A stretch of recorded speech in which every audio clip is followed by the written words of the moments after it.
Simplify sine squared of b all over 1 plus cosine of b.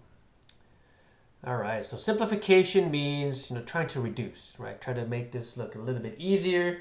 Okay, maybe cancel something out or reduce something, right? Well, we have a sine squared on the numerator and a 1 plus cosine on the denominator. Nothing really cancels out. We can't really separate this. There's nothing we can do here, right? Also notice there's no equal sign here. Okay, we're not solving anything, right? We're not solving for b, okay? But how can we simplify this?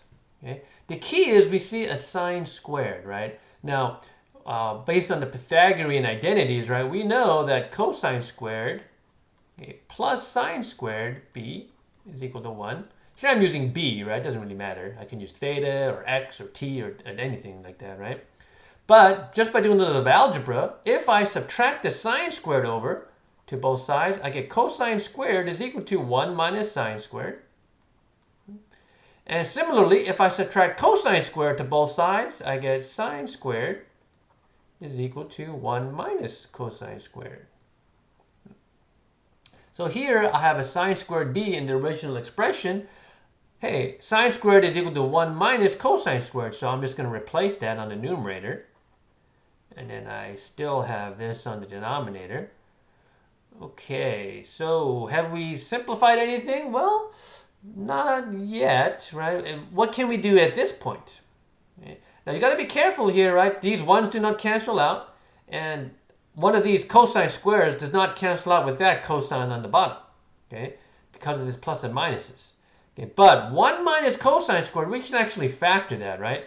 1 minus cosine squared, this is called the difference of two squares, right? This is 1 plus cosine b times 1 minus cosine of b.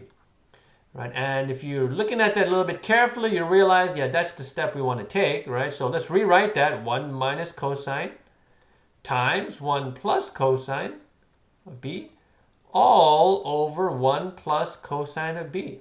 And what do you notice here? Hey, wait a minute. I have a 1 plus cosine b on the denominator. I also have a 1 plus cosine b on the numerator. These we can cancel out. Okay? Remember, we cannot cancel out here because of this minus and plus, right? But here we have this expression in parentheses times this expression in parentheses. That's why we can cancel these out. Okay? So what are we left with? What is our final answer? Our final answer in this case is just 1 minus cosine of b.